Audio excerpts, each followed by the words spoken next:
हर हर महादेव, जय हिंद, वंदे मातरम। आज एक बड़ा फैसला आया है। कर्नाटका कोर्ट जो है उन्होंने हिजाब के मामले में अपना फैसला सुना दिया है। उनका कहना है कि हिजाब का जो पिटीशन जो इन लड़कियों ने डाला था उसको उन्होंने खारिज कर दिया है। उन्होंने यही कहा है कि हिजाब जो है वो इस्लाम का अनिवार्य हिस्सा नहीं है। उन्होंने ये भी कहा है कि हिजाब इस्लाम में ज़रूरी नहीं है, मतलब इट इज़ नॉट नेसेसरी कि जो हिजाब पहनते हैं ये कुरान के अंदर कहीं कोटेड है। पर्दा करना is not coated, it's not हिजाब, इट्स नॉट इट।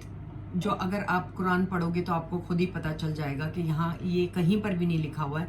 ये बात और है कि इनको लगता है कि इनकी जो फीमेल्स हैं, जो महिलाएं हैं, इनको सर से पाँव तक इनको ढके रहना चाहिए। ये इनका कहना है, नॉट कुरान का। कुरान का यही कहना है कि आप मॉडेस्टली ड्रेस करो, यही उनका उसमें लिखा हुआ है। क्योंकि सभी लोग ने पढ़ा है। आई डोंट नो ये लोग कहाँ से पढ़कर आते हैं, ये मुझे नहीं पता। और ये भी हाई कोर्ट ने कहा है कि स्कूल कॉलेज में हिजाब बैन कर दिया है। स्कूल और कॉलेजेस में आप हिजाब नहीं पहन सकते हो, क्योंकि स्कूल और कॉलेज में डिसिप्लिन चाहिए। There has to be a uniformity. You can not wear what you want to, because that is not what schools and colleges are for. You can wear wherever you want to, लेकिन school और colleges में आप ये बिल्कुल भी नहीं पहन सकते हैं। अभी तक ये हाई कोर्ट ने जो फैसला दिया है उसकी बात कर रही हूँ। और दूसरी बात यह है कि मैं जब अब देख रही थी टीवी तो मैंने देखा कि पैनल्स पे जो लोग आए थे तो कोई तो मतलब कई लोग बहुत ज़्यादा फेवर कर रहे हैं कि ये कर्नाटका ने बहुत अच्छा फैसला लिया, कोर्ट ने बहुत ही अच्छा फैसला लिया in the favour of women. लेकिन कई मौलाना और कई दूसरे लोग हैं जो कह रहे हैं कि ये बहुत गलत बात है, ये कैसे कर सकते हैं, इनको किसने इजाज़त दी है, और हम अभी तो ठीक है, हम तो अभी इनका फैसला मान ले रहे हैं, लेकिन हम ज़रूर जाएंगे हाई कोर्ट में। तो इनका अब ये है कि ये हाई कोर्ट में जाएंगे और वहाँ पर ये फिर लड़ेंगे हिजाब के लिए। मतलब ये लोग ये नहीं समझ रहे हैं, इनको शायद शाह बानो का केस और सायरा बानो का केस और जो भी मतलब केसेस हैं, इनको समझ में नहीं आता है कि ये मुंह की खाते हैं, लेकिन ये नहीं समझ पा रहे हैं कि मर्दों को अपने आँख की शर्म रखनी चाहिए, बजाय कि औरतों को इतना ढक दो आप। तो ये इनके दिमाग में नहीं जाता है, क्योंकि this is like you know the authority you have over women. आपको वुमेन को अथॉरिटिव रहना है ऑन वुमेन, तो आप इसके लिए कुछ भी करोगे। आप अब हाई कोर्ट से आप सुप्रीम कोर्ट में आप ये ले जाना चाहते हो याचिका, और आप ये चाहते हो कि लोग कहें कि कहीं ना कहीं अगर आप इसमें भी अगर हार गए तो फिर आप मुझे ऐसा लगता है कि इनको कोई ना कोई मुद्दा ज़रूर चाहिए, और इसको कांग्रेस जितना वो दे रही है ना, समर्थन देती है और इसको जो सपोर्ट करती है, this is for their very very bad intentions they have towards the country. I feel that. तो मैं यही कहती हूँ कि आज जो ये बहुत बड़ी खबर है, और ये खबर मतलब it is a very it's a very I would say a very important thing that has happened. It's a very important thing कि हाई कोर्ट ने इनकी याचिका को खारिज कर दिया है। तो अब ये जितने भी ये मौलवी हैं जो इसके अगेंस्ट होंगे, ये मिलकर अब सब सुप्रीम कोर्ट जाएंगे। उन लड़कियों को नहीं भी चाहेंगी वो लड़कियां तो भी उनको ज़बरदस्ती सुप्रीम कोर्ट में अपना याचिका दायर करने के लिए भेजेंगे। कुछ भी हो जाए, आप जाओ, आप वहाँ पर लड़ो, क्योंकि इससे इनका भी मुद्दा बना रहता है। जबकि ये खुद नहीं समझते हैं कि ये खुद इतनी चीज़ों में बटे हुए हैं, लेकिन ये नहीं समझ पा रहे हैं कि ये जो चीज़ है, this is a right to live, and you are not giving that right to your daughters. You're not giving this right for her to live the way she wants to.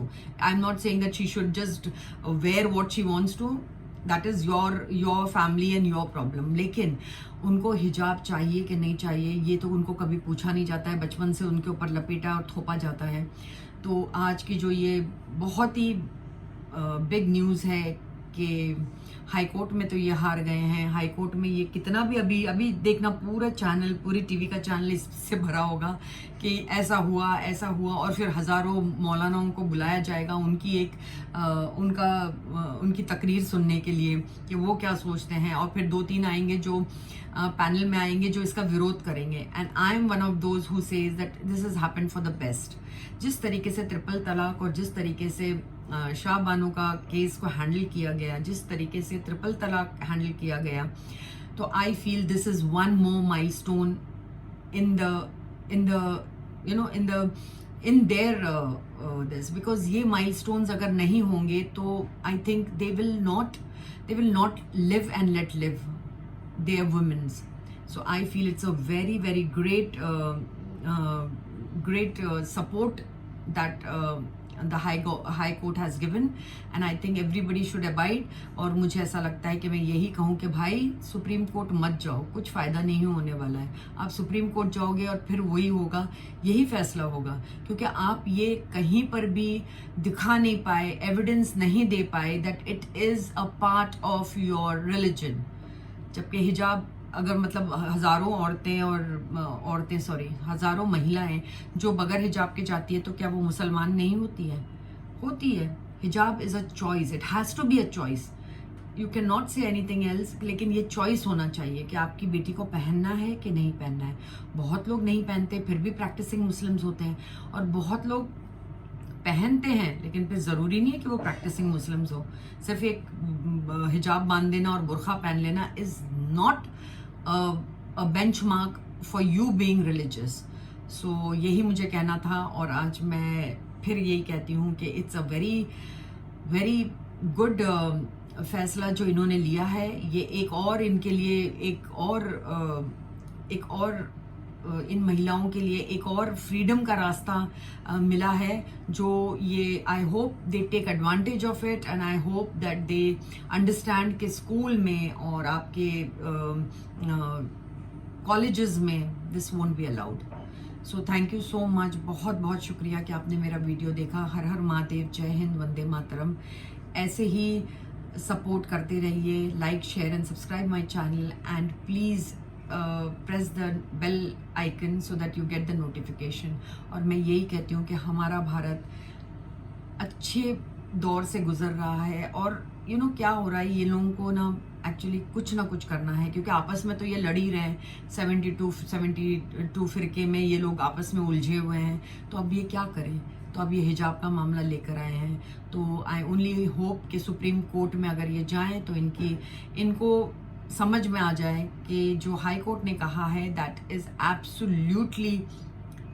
Absolutely what ever the high court has decided is the main it's a main point where they have asked, they have seen the Quran, they have gone through everything, and they have ये फैसला उन्होंने फिर लिया है। उन्होंने कुरान को देखा, उन्होंने कुरान की आयतों को पढ़ा, उन्होंने समझा, और ऐसा नहीं है कि वो खुद समझे बैठ के, उन्होंने लोगों को बुला के जिन्होंने कुरान पढ़ा होगा उनकी भी मदद ली होगी, जो भी जैसे भी ये प्रोसीजर चला होगा। But the thing is that they had to give this decision कि ये कहीं भी नहीं लिखा हुआ है। और हम लोग कब से कहते आ रहे हैं, हम सब कहते आ रहे हैं कि there is nothing as hijab in Quran, but these people will not understand, and these people will not give up, because they have this thing that we have to do something, हमको कुछ तो करना है, हमें तो ये ज़रूरी है कि हम कुछ ना कुछ विवाद निकालें, कुछ ना कुछ करें, हम कैसे चैन से रहें।